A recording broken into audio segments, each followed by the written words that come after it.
Safety meeting for the City of Hudson to order Tuesday, June 13th, 2017. Roll call, please. Alderperson Alms. Here. Alderperson Hall. Here. Alderperson Morset. Here. Number 2, discussion possible action on the minutes of April 13th, 2017. Move to approve. Second. Any further discussion? Seeing none, all in favor? Aye. Aye. All opposed? Thank you. Minutes are approved. Number 3, discussion possible action to conduct the Ragnar Relay Foot Race between August 18th, 2017, 7 o'clock p.m. to August 19th, 2017 to 5 a.m. Marty.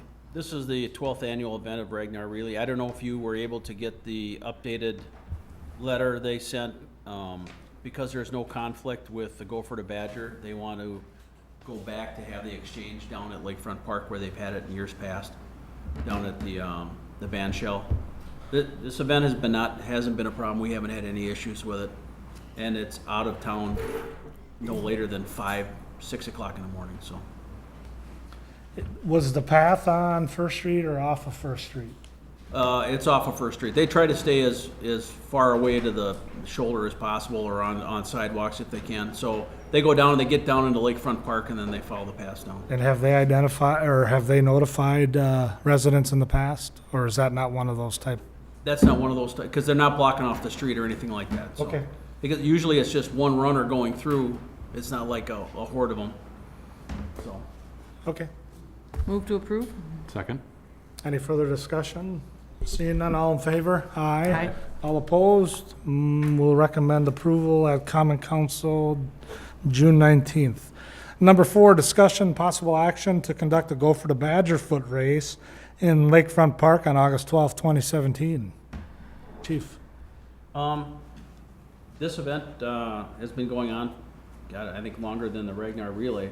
It starts over, they meet down at Lakefront Park, they board up the buses, they transport them all over to Bayport area, drop them off, and then they run over there, they come across the 994, they come into Hudson, they stay on the walking pass, they then go down into the park, stay on the pass, and then come up and they end up down at the bathhouse.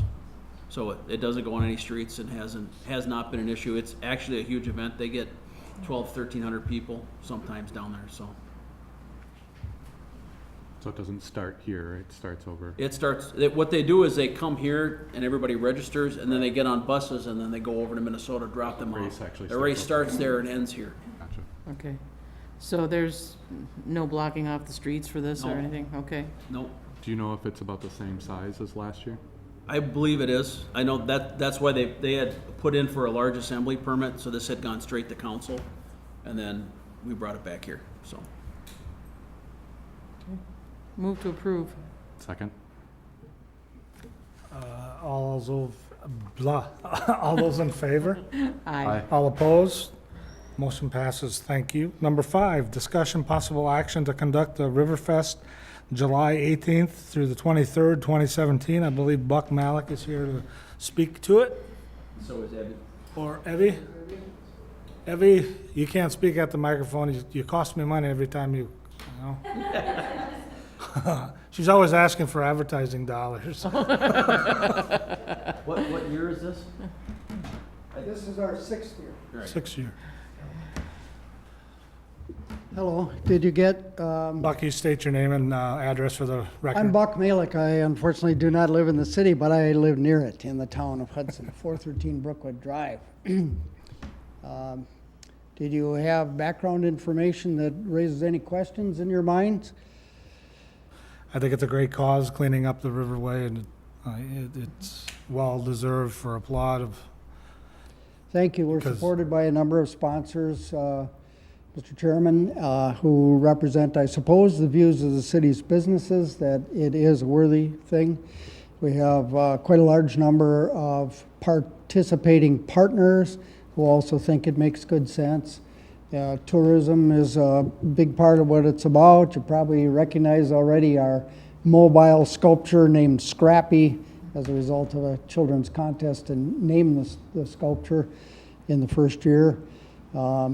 Cleaning up the riverbanks is just a thing that we, in a celebratory, lighthearted fashion, try to make that point again and again, remind us we all have a stewardship responsibility. We all benefit from clean water.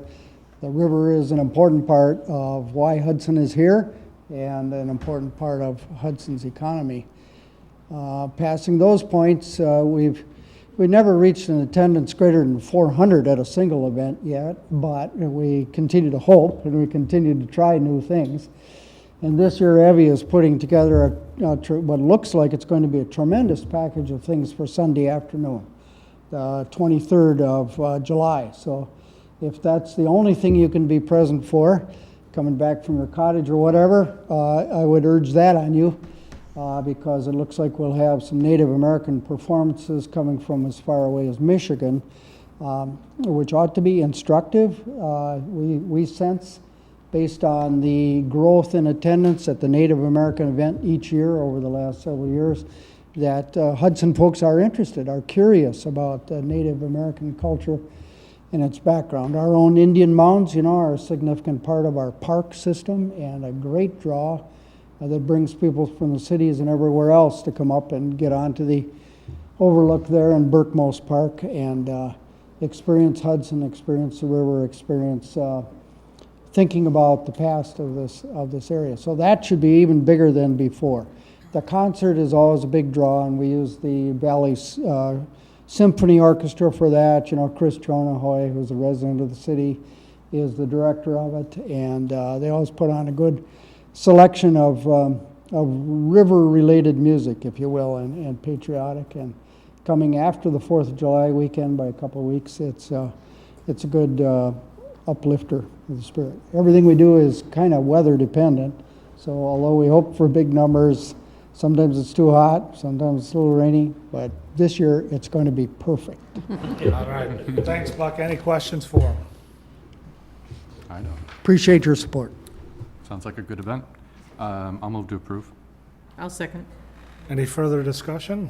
Seeing none, all in favor? Aye. All opposed? None?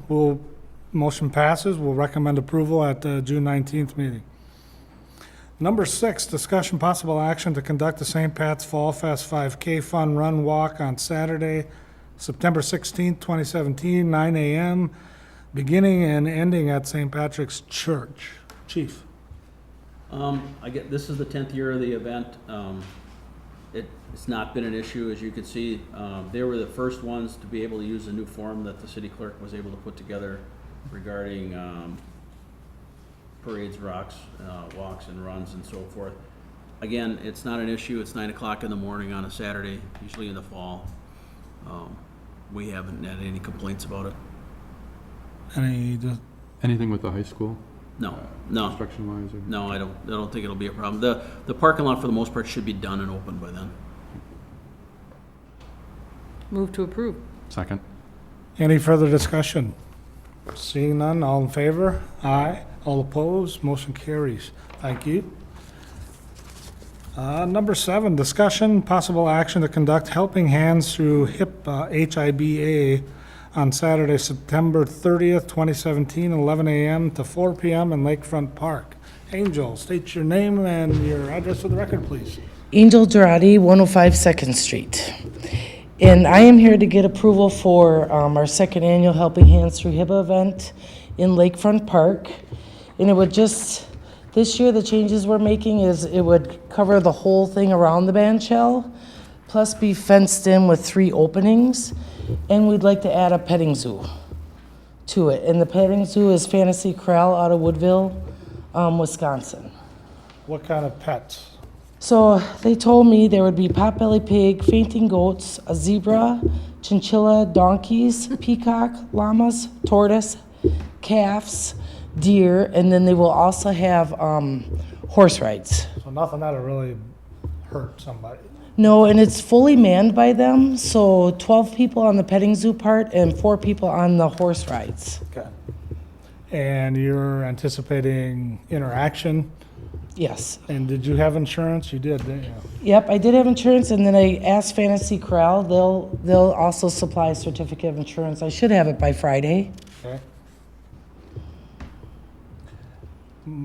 Chief, any concerns? The only thing it would be the ordinance on livestock, but on animals. Well, I'm we not would sure be how you waiving wanna- that for the special event. Yeah, that's the only thing I have. Okay. Any other questions from committee or concerns? Okay, so how does this work with the animals? Well, our ordinance is you can't harbor or keep certain animals or livestock in the city limits, but if the council obviously approves, and I'm not Catherine McKittrick, but I think you'd be given a waiver for this one-time event for that to happen, so, We would, because we Right. have done it for the reindeer in the park, so all right. Okay, it's not an unusual All right. request. move to That was my approve. only concern. I don't anticipate any problems. Is there a second? Second, yeah. Any further discussion? Seeing none, all in favor? Aye. Aye, all opposed? It'll go to the June 19th meeting. Thank you. Yep, thank you, Angel. Number 8, discussion possible action. Actually, let's go, if the committee doesn't mind, number 9. Okay. Discussion possible action to allow goats in the city for specific purposes. I know this came from Mr. Schoberg. I think he is here. If you want to take the podium, state your name and address for our record. And I want you to know that if Buck told you anything different, and that from me. I want my wife up here too, Okay? because Lana she's Schoberg, the one that hired him. If anybody gets in trouble, I want her to go to jail first. But we had a wonderful experience with, Anna, I know a good lawyer. well, so I'm Roy Schoberg, this is my wife Lana Schoberg. We live at 1108 Vine Street. And yes, the rumors are true. There were about 15 goats munching away at our invasive species, and the goats found those to be delicious, and especially the buckthorn. If you hold out a piece of buckthorn, Zach was the name of the? Gak, see? Gak would come over and say, I'd like that. So these goats were hired from a local farmer. And there's our local farmers, the ones in yellow there. Herders, yes. They're herders, and they are insured. And so they came on our property, and they fenced in about, at first 10 goats, and then 15 goats in a certain area. We called that Zone 1 of our 2.5 acres that has buckthorn. And then they went actively munching for about 3 or 4 days there, and then the farmers came in again and moved the fence. The goats were always corralled. There was never any issues with the public, except the public found it very entertaining. And so there was a natural attraction, and Lan and I were required to serve some wine and beer at some occasions, later in the evening when only adults were there. Must admit. And so there's a number of other people here that like goats too, and I think any technical questions, and I'll have the herders come up here, please, because they are wonderful people. So the goats were at our property for about 30 days, and we probably have, outside of the city, we probably have more buckthorn on our property than almost anybody else that I can think of. And Except the parks. except the parks, that's the city. And so these two sized up the situation, and they charged us. I think it's something like, Lana, you know, how much per day? $2.85 a goat per day. $2.85 per day per goat. So it ended up being cheaper than having some scrappy young men coming in and cutting all this stuff down and then poisoning everything. And as my wife has told me, poison is bad for bass. For bass. So I better stop, and I'm going to introduce the two farmers here. Lynn, and please introduce yourself and where you're from and everything. My name is Elise Sorensen. This is Dan Sorensen, sorry. We're from St. Croix Falls, Wisconsin. And we are the owners of the Munch Bunch LLC.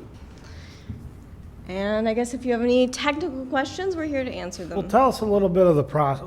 Scott, did you have a question? Well, I said, what, so I know like birds that passes through the seeds, does that happen with the goats too? No. No. Buckthorn, Yeah, their stomach completely kills the seed and it doesn't pass through. yep, it's a 99.9% kill rate for buckthorn seeds, so. So if you could give us a brief summary of the process that you go through. I know you have an electric fence, which may be a concern or not a concern, but how does it eradicate? Does it eat the whole thing? I can probably answer that. explain to the, we don't know. Okay. Well, we'll talk about buckthorn specifically. What the goats do is they come in and they eat the foliage off the plant. And so that weakens the root system, and eventually the plant will die. Not necessarily in one grazing, but over a period of grazings. You want to add to that, Dan? Because the plant can't photosynthesize once its foliage is gone, so to produce new leaves, it has to bring energy out of its root system, so it weakens it down to its roots. Okay. Does it eat anything else that invasive species that might be on the property? It's actually easier to ask us what a goat will not eat. What won't it eat? Roy's cooking. Nightshade, it's toxic. But things that they will eat are poison ivy, poison oak, sumac. Go on, Dan. Garlic mustard, honeysuckle, oriental bittersweet, some of the common invasive species around here. So does that affect, I don't know if you milk these, or does that affect the production of that? with These your are goat? solely brush goats. Yeah, So you don't do that because of that, what they're doing? we just Yep. use them for brush control. Yeah. Okay.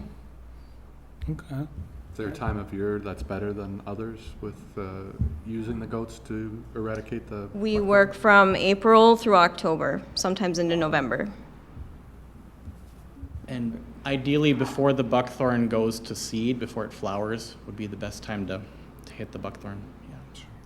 And what time of the year is that? Which would be July, like mid-July, I believe it goes to seed. Okay. Chief? Are there any other jurisdictions that you've done this in where they have any type of permit system or allow this to happen? The city of St. Paul, Well, I understand, I saw that in the paper, but Yeah. anything around here, any other Wisconsin cities or villages that have an ordinance that allows this to come in and then, I'm not aware of any particular ordinances, because You've been this, allowed in local Wisconsin? Yeah, we've worked in the township of Somerset. okay. And where But else did they around give here? you a waiver, or you just went in there and did it without anybody announced? It may be different because it's the township instead of city. Right. I'm not sure. Okay. In St. Paul, is that down in the park? it Yeah, is in a St. public Paul park. is in a What was their park. process for permitting, or just how did that work? Did you have to go, or did they? Well, have a the city themselves is the hiree, so, Yeah. there's so- no permit per se in that particular case. Okay. Joyce, did you have some? How many goats do you have? We have 100 goats, Do you keep them busy all summer then? yes. Who feeds and waters them? You or We the- do, yeah. We check on them I every suppose couple. they're eating. I guess that's a kind of a moot point, I guess, huh? Yeah, but we do supply them with water regularly. Check on them every couple days. So the goats stay at the location where the munching is going on then, right? So they stay there overnight and then they just start again the next morning? Yep. Yes. They They stay, stay 24/7 until they're done. and they're enclosed within electric net fencing. It's a portable electric fence that we roll out. It's solar powered, yeah. It's pretty low voltage. It's 4 kilovolts, which isn't really enough to do serious harm to a person. Okay. Yeah. And we at Mark, we put electric fence warning signs every 10 feet or so all along the fence perimeter. As you might have seen on Vine Street, the fence was well marked. So getting to the other end of the goats business, who picks that up, and is there a smell? Do we get complaints? What's your recourse for that? There's just, I know it's good Honestly, fertilizer. Yeah, we've only ever heard of one complaint, and that's why we're here. Nobody's ever complained. So, there shouldn't be any smell at all. They're not noisy. I don't know what other concerns people might have. Usually it's just a flock of people that just love them and, So what if one gets out? Is it a runner? What's, no, You know, not in that case. Can I because- talk about this, I'm Dan? sorry, yeah. Sorry, you're getting. yeah. Really excited. Okay. I'm the PR person, so he's really proactive tonight. So if per se one gets out, it wants to be with the herd, so it's not actually going to go anywhere. It might be around the fence line. So Okay. Well, the park board was interested in this, so Tom Zuli brought this up to the park board, since we have lots of buckthorn in the parks. And the park board thought that was a good idea, a good way to take care of buckthorn. And I think my husband would probably want to hire you. I hear all the complaints after he's been out pulling buckthorn, so. Did the park board have a recommendation? Did they meet on it, or? It was just brought up as something to consider, and so there wasn't a recommendation at that time. Well, we could recommend the city attorney and Chief Jensen to research for a similar ordinance, I guess, if you will, or an exception to our livestock rule at some point, but it would definitely have to go to the city attorney and then move forward from there. I have no objections to it, as long as we know it's safe and we know that they're under control. In response to the legal aspect of it, I did research throughout Wisconsin. Nothing came through any of the channels that I looked through. Okay. Doesn't mean that I didn't miss something, but I looked pretty extensively for a while. That's where I came across a list of different herders that offer their services throughout Wisconsin, so this isn't the only group. And as you know, St. Paul wrote up about it earlier. So I had prepared that little presentation piece to you all that basically is saying it should be a permitting feature here, so that it's a case by case. And as you would fill out, as the property owner would fill out the permit and pay a reasonable fee, say, I don't know, $20 for your processing time, that then in conjunction with what the farmer herders have to say, they'd say, we would like it for 10 days or whatever, some period of time. And if that ends up not being enough, then they'd have to ask for a renewal or something like that. But I can't envision goats being on any one location other than the city parks for more than 30 days. So I think it's pretty manageable. Okay. So that's the direction we would have to go. I'll make the motion to send it to city council, City attorney. or city attorney, yeah. And you want to add anything to it, or just? You just want us to research it, is that what you're asking Or do you for? wanna Or develop come back with a actual- recommendation? I think we should go with ask her to come up with Something that fits an with ordinance, an yeah. ordinance? Mhm. Permitting process or Yeah. something like that? Yeah. Okay. I'll second that. Any further discussion? Roy, anything to add? I know some people here that might want to speak. Sure. State your name and your address for the record. My name is Mary Hirsch, and I live at 585 Malibu Drive. I had the goats in my yard for 2 weeks, and they did a marvelous job. And they didn't smell. My neighbors loved them. They were sorry to see them go.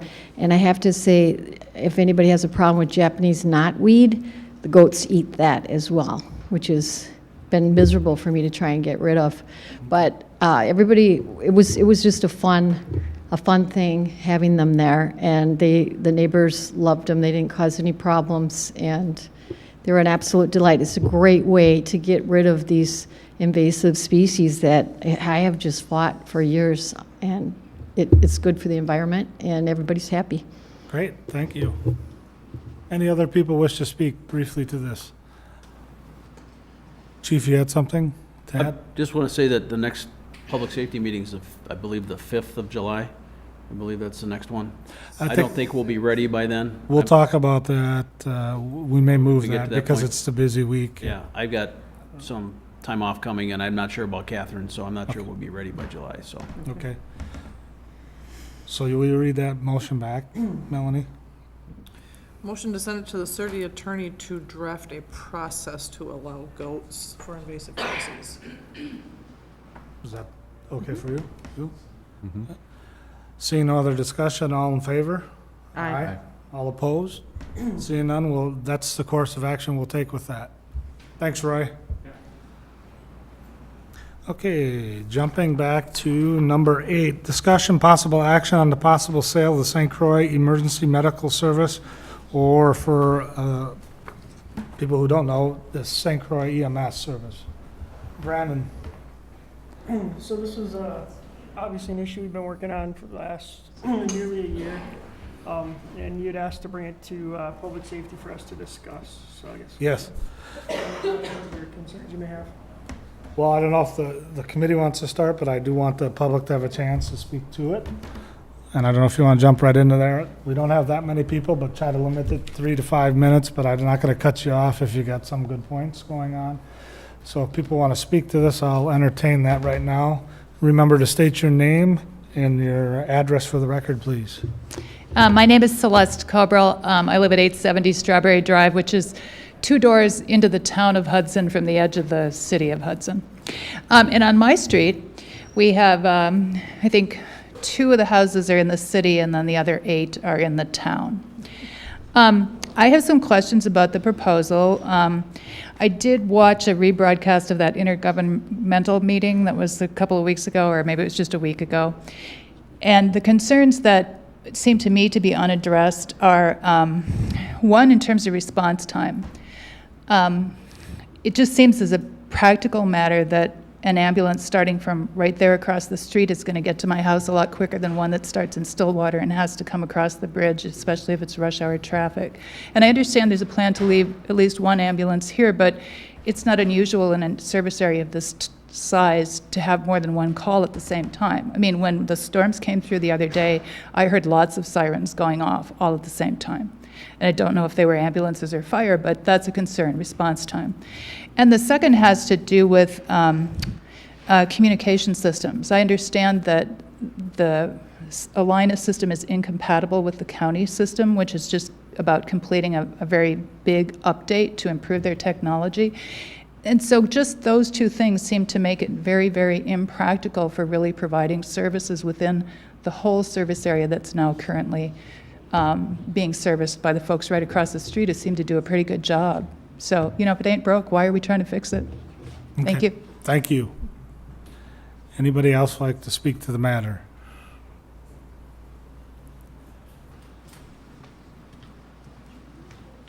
Hello, my name is Joel Kulo. I live at 1100 2nd Street in Hudson. And by profession, I'm what's called a principal contract administrator.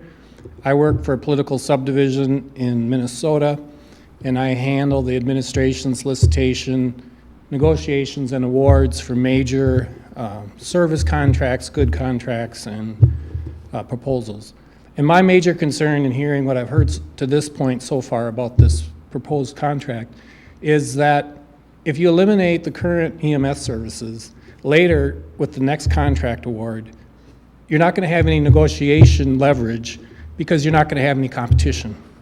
So while there might be some, marginal savings right now for the transfer of services from one provider to another, I don't feel confident that 5 years down the road, whatever the term of the contract is, that you're going to be able to retain that savings. So that's all I got to say. Thank you. Thank you. Anybody else wish to speak to that issue?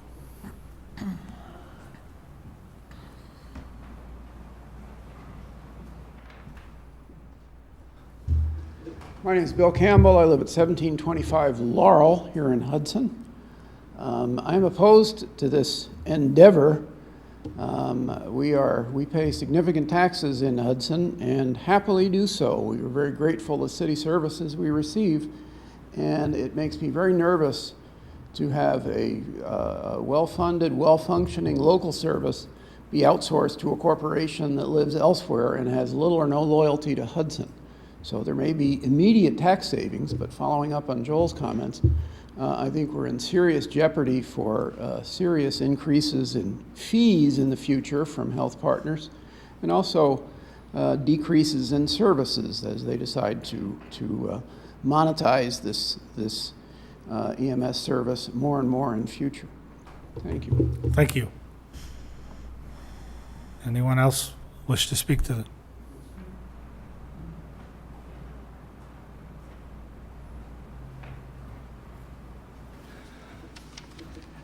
Again, Roy Schoberg, 1108 Vine Street. Loss of control. So once we have no longer control over our own service providers, while the original contract might be favorable because there is competition to seek this, I have many experiences, especially dealing with the health insurance industry, that they buy low, get your business, and then they're pretty freewheeling after that. And it's already been said that Health Partners doesn't have that much loyalty to Hudson. I think we need to take care of ourselves. We can afford this. We have good quality service. I just don't want to see us at the end of this first contract all of a sudden seeing, well, we're going to eliminate this service because our job as Health Partners is to make money. All right, so they're a large corporation. That's what they're interested in doing. They're trying to expand their market share here, and they might be able to grab it, but I would be asking you to vote against that. Thank you. Thank you. Anybody else wish to speak to that? If not, we're going to have the committee speak. Do you have anything to add, Chief? I don't think so. I'll Okay. answer any questions you have, Bill. I'll start with some points, a couple bullet points that I have, and I've been very public about not supporting this at all, and I continue to not support the sale or transfer to Lakeview or the Health Partners. Number one concern of mine is we can't go back once we have sold our services. It'd be more expensive to bring it back. We'd have to buy all the assets again to bring it back. Number two, if the numbers are correct, 1% of our budget is not an insurmountable budget item. And therefore, I think the operating, if I believe to be correct, we are at a zero balance. We are not in the hole with EMS service. Number three, over 100 emails and phone calls that I've received from constituents outside my district and with the city of Hudson, they want us to stop this negotiation and fix our own model, is what I've heard. Number four, no negotiations have been transparent and forthcoming. I think there's been a lot of lack of information, including to us as council members. There's been a lot of stuff we don't know, and that's my opinion. Number five, the taxpayers expect to pay for the service even if it costs $30 per year per capita of $1,000 valued homes. If I said that correctly. $30 is even generous, I believe, Yeah, and that's gets us on- closer to the state mandate. That's on the high end on the 5 year. And remind you that we've looked at options for this, and option 3 seems to surface to the top.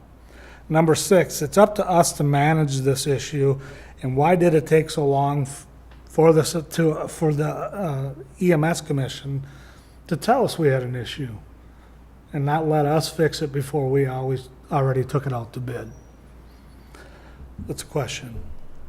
Number 7, no first responders, no guarantees with the dynamic deployment that there will be 2 ambulances in Hudson at any given time. Right now, we have coverage 24/7, 365 days a week. So why would we change that when it's only 1%, if the number's correct, of our budget? Number 8, negotiations from the very beginning of this issue really kind of, the perception of the reality is that it was done in a back room, smoke-filled room. And our constituents, with a new Facebook page of over 3,200 some folks on it, which is Save the St. Croix EMS, they've all seen this. Our constituents are listening, they're watching us. They don't want this, 3,200 some folks. There's almost 1,000 signatures on a petition that these folks have started to save St. Croix EMS. Number 9, the public input should have been done a long time ago in this process. And all 3 of us were sitting on the council, and it is our fault for not at least pushing the fact that it should have been out in front of the public first. And we've kind of gone about it backwards, in my opinion. Number 10, why did we not go out after it for bid? Again, those are questions that we should have been able to ask.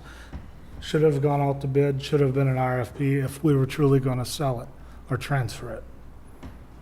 And the number 11, the treatment of the staff, in particular our chief of EMS and the rest of the staff, was inappropriate and seems to be an issue that we as a council need to address at some point, because it is not fair. It's not fair to the people that are trying to run that department in the EMS and to keep good help so that our citizens have the help and the response time that they are used to and that they are willing to increase their taxes to pay for this service. So now I'll open it up to Joyce. Okay, well, I will be repeating a lot of the points that you made, but bear with me. So I've got a number of concerns also, and part of it is with how the process is being handled, and part of it is with the possible contract. But the lack of transparency, and that since the full council isn't involved, we don't know the details of what has been discussed. Something that could be important to me may not be important to the people involved in the discussions. And so then we have no way of knowing what those details might be. And that is concerning to me. And the lack of transparency hurting employee morale. You know, they hear the rumors and no way of verifying the information, since their leaders have been told not to share any information. And the same thing with the community members. They've been hearing rumors, and there's not a lot of information, official information being given. And then having a meeting where the meeting notice was 25 hours in advance, and the cable channel wasn't even informed. I was the one who as the cable board member, I made sure that they knew about it and asked if they could record it so that the people who couldn't make it on a weekday afternoon or late morning could see what's going on. And I was lucky that I was able to rearrange my schedule with so little notice, because I had the same amount of notice. Also, let's see now. Yeah, I've been watching the Facebook information as well. And go ahead and repeat whatever. Go ahead. Okay, and Take hearing hearing from my constituents and people outside of my district. I've been hearing from a lot of people, and overall, it has been. No, they do not want us to change this. They are willing to pay more in taxes in order to keep this service here in Hudson. And then with that meeting notice, a friend of mine, I saw it was posted to Facebook, the one from, some of the comments were, they were very upset that there was so little notice for this meeting. They wanted to attend. And felt that this was designed to keep them from attending, since it was a daytime meeting with so little notice. And I think that this is not the way that we want Hudson to operate. This is, and people do want to be involved, and we should be encouraging that rather than discouraging that. Another concern of mine is the lack of input from employees and community members. A lot of frustration that they seem to be shut out of the process. In retrospect, and I agree with you, as council members, we should have put a stop to this sooner. We didn't know what direction things were going. But I think that we should have started, in retrospect, with employee input, perhaps a survey of them and some group discussions, or a SWOT analysis. That stands for strengths, weaknesses, opportunities, and threats, if you're not familiar with a SWOT analysis. And then there should have been regular updates on the status of the negotiations to the employees so that they would know what's going on with things.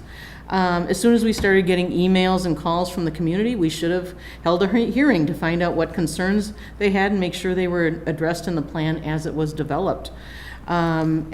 Historically, the community has not reacted well when the major decisions are made without their input. However, when a transparent process is followed, like with the school expansion and remodeling, there's been great community support because they've been asked for their opinions and it has been taken into consideration every step of the way. Then, we seem to have a lack of an articulated plan and goals for our services. We need to talk about what we're looking for, what's acceptable, what's not acceptable, and then get input from all of the stakeholders. What's the best service model for a community our size and geography? And then look at how to achieve the best service at the best price. I think that we should do a study on this. River Falls is doing a study. They're paying $34,000. With what we've spent on legal fees for this negotiation process, we could have done a study.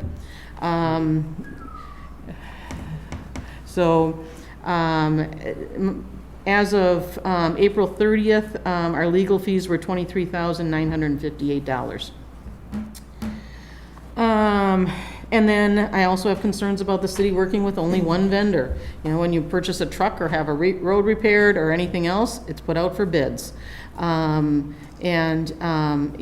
wouldn't we follow that process? If the best course of action is to contract for services, which I think a study would tell us whether that is a good idea or not, then we should follow that same process. I've got concerns about the dynamic deployment model, and I know that the contract as been negotiated so far was that we would have 2 ambulances in Hudson, but John Mueller's statement was that we only need 1 ambulance in our area. So then when the contract comes up again, is that what they're going to propose? I've got a concern about that. We need objective audited results data for the model that is being proposed. It's not a smart idea to just take the word of the vendor that this is what we need and that this is what they're doing. Then what's next to privatize? Snow plowing, something else? I don't think that that's the way to go for city services. And then I've got concerns about the criteria for calling for mutual aid. I've received calls from people who have seen problems with Lakeview waiting too long to call for mutual aid, or waiting for an ambulance. If there's only an ambulance available in North St. Paul, are they going to send an ambulance from North St. Paul rather than calling for mutual aid from River Falls? Transparency, input, objective review. So I would really like to see that happen before any decision is made. I also talked to Julie Bergstrom, who is the assistant city administrator in River Falls, about their EMS program. And she said that, all right, they have a contract with Prescott. Prescott is paying $17 per capita. The towns that they service are paying $10 per capita, and River Falls is paying $0 per capita for their EMS services. So I've just started the discussion with her, but my question for her is, how do they do it at that price, and why can't we do it at that price? So I think that covers things. Okay. Bill, anything? Brandon, thank you for your service. I just wanted to say that right Bill, away. Bill, could I interject real quick? Sorry about that. I did invite, for the record, Steve Takas, St. Croix County Communications, and Lakeview, John Mueller, to this meeting. Neither of them are here, so, sorry. That's okay. I just want to ask the question to you guys. Have you seen the contract yet? No. No, not in. And nor have I. Yeah. Nor have I. I'm just asking. A lot of good points in this forum in public safety. I have major concerns over the communications piece, which I have not publicly heard what that solution is going to be, except that we'll figure it out, right? Communications piece I'm talking about with St. Croix County. In that meeting, that was a week and a half ago, 2 weeks ago. Yeah. The second, and actually probably even more on the top of my list, is the issue of the first responders, right? I'll give you an example. So in my district, in my neighborhood, I have an EMT who lives in my neighborhood. He has a bag, right? So he can drop epi. He has an oxygen tank. He has life-saving measures that he could perform to my neighbors, right? Somebody down the block, my home, right?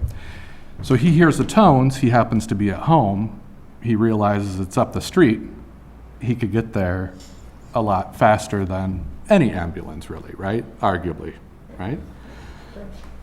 That piece, to me, has not been figured out. And quite frankly, I remember conversations earlier on, Scott, with you back in February, March timeframe, where you were bringing this to light, right?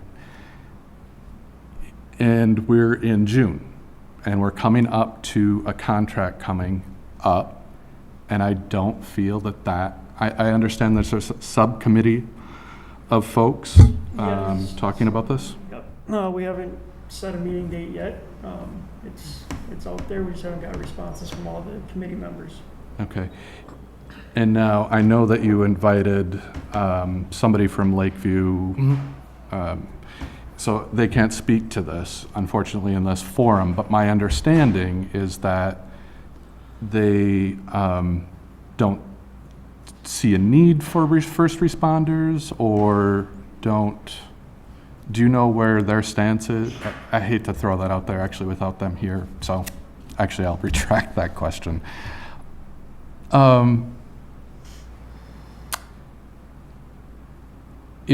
Are you involved in these conversations, Scott, for first responders? No, I've been not invited on the committee at this point. Seems to me that, to figure this nut out, right?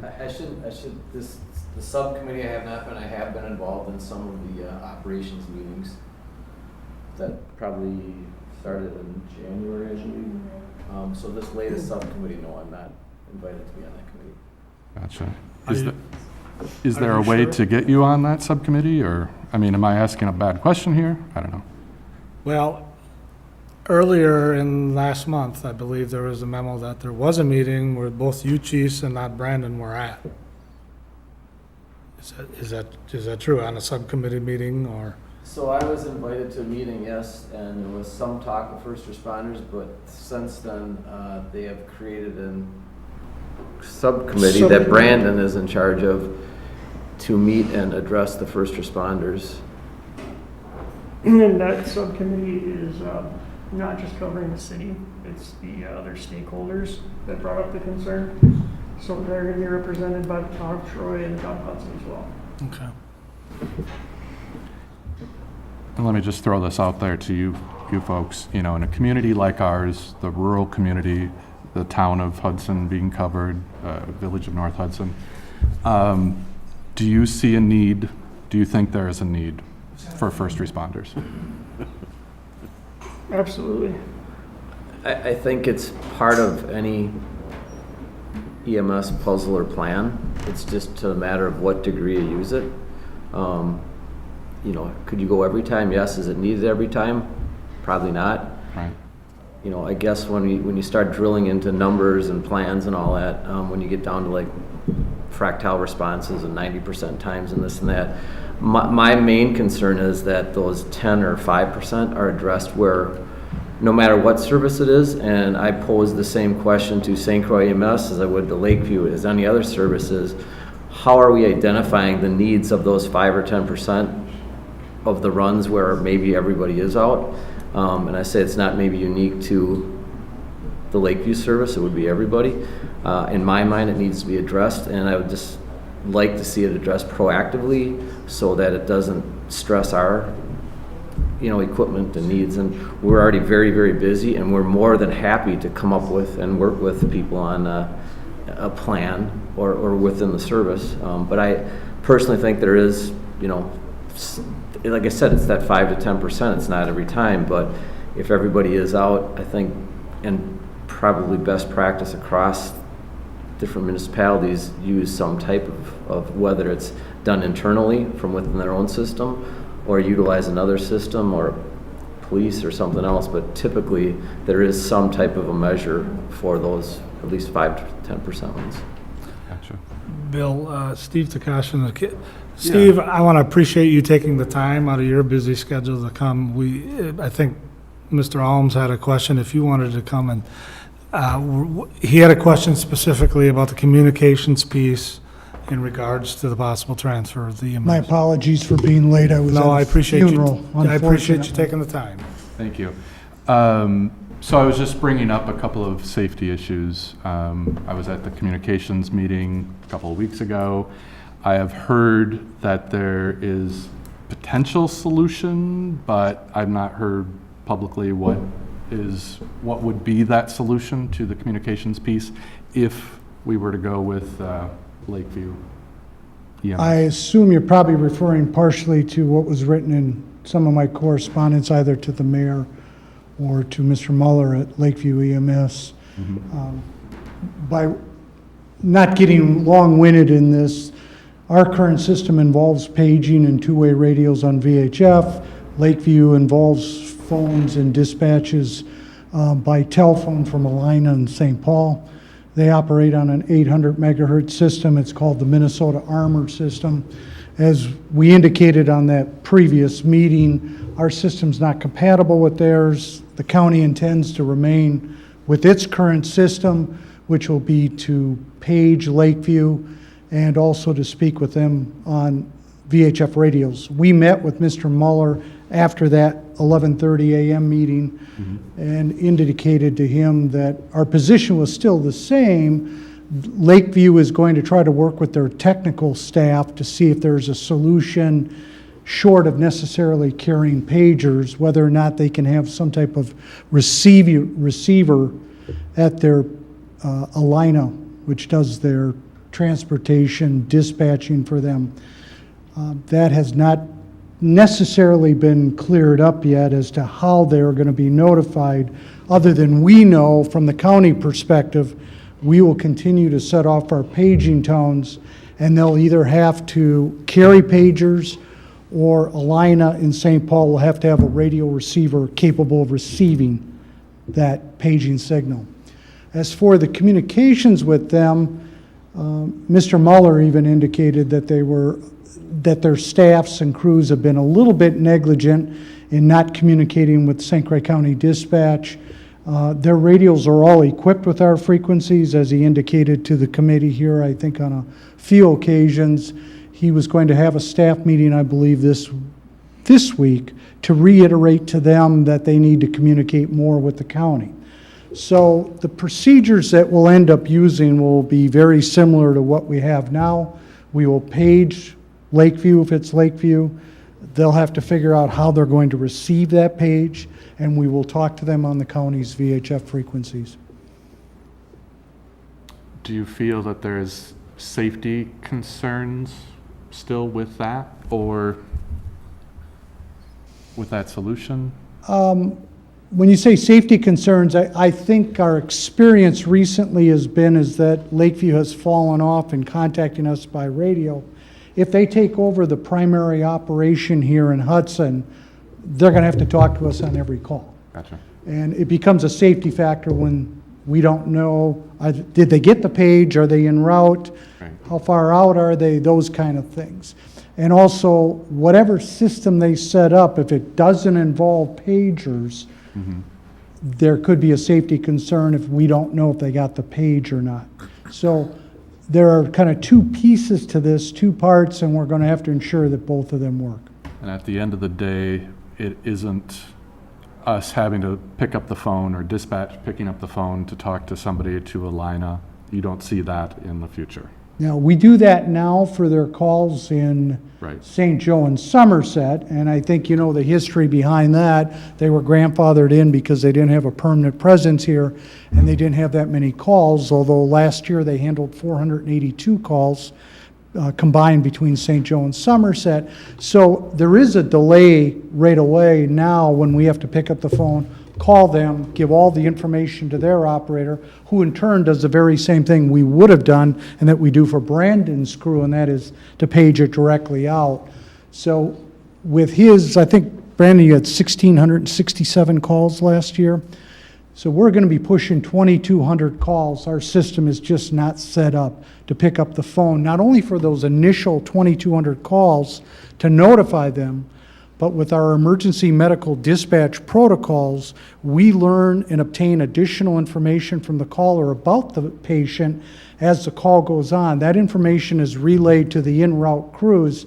Since Lakeview doesn't have a lot of radio contact with us, if we need to get that information to them, we generally have to pick up the phone again and call. So you go from 2,200 to whatever that X number is above the 2,200. And that's not how we're set up to operate. That creates its own delays, and it's possible if it were like Sunday morning around here, when it was a circus with the storm and stuff, there would have been no way we would have had time to pick up the phone, call a line, and give them updates. Gotcha. So Steve, is it correct to say less is better when it comes to paging out? Sure, because, you know, it's kind of like that game of telephone you played when you were little kids, and Marty starts a story and passes it the bill and passes it around. By the time it gets to Chief St. Martin here, it's not the same story that Marty started with.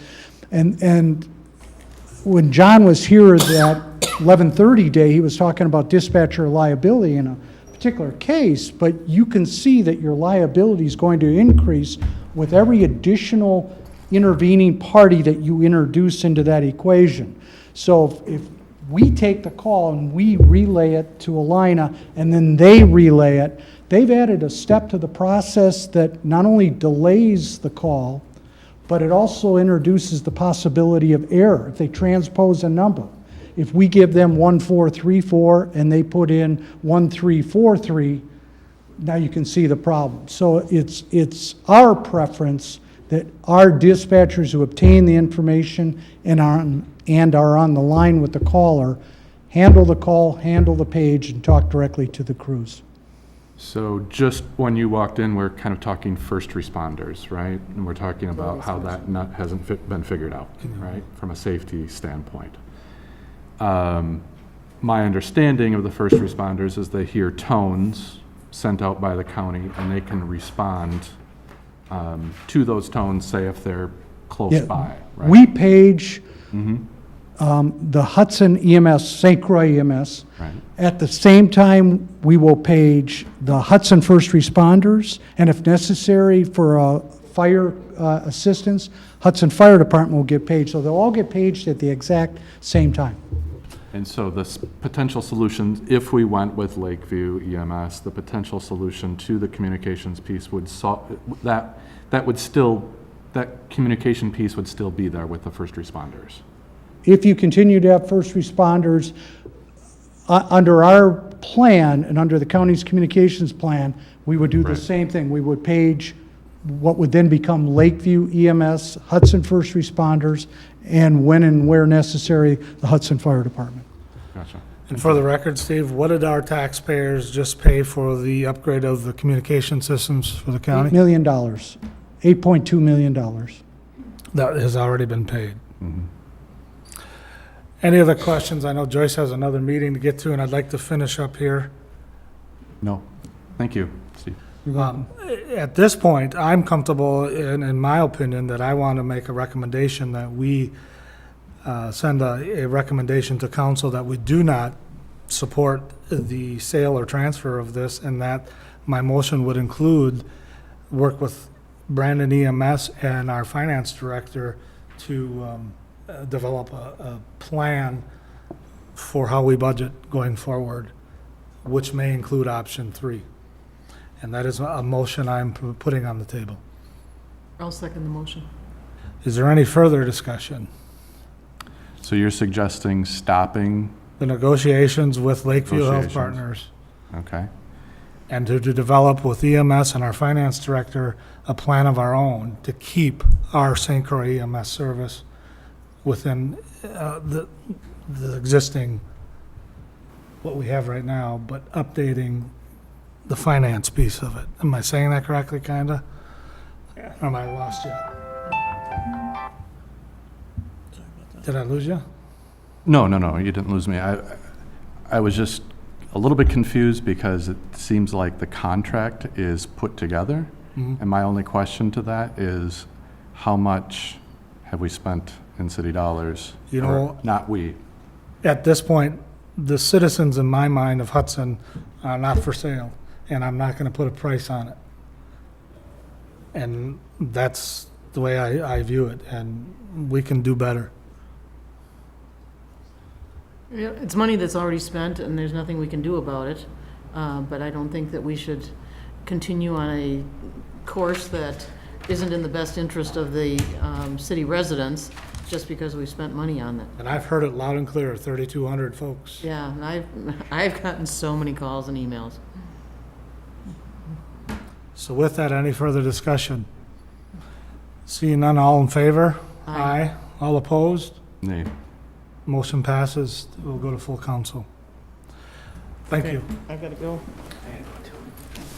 Next on the agenda, EMS Fire Department. Chief, you gotta go. Go ahead. I can, if you don't mind, I'm running late, John. Can do my quick update here. Real quick. Sorry. We're looking at, we had a retirement of a 28-year employee, Rich Hemden, who was a mechanic, put in thousands of hours for us, saved the city hundreds of thousands of dollars. So he retired and is going to be sorely missed.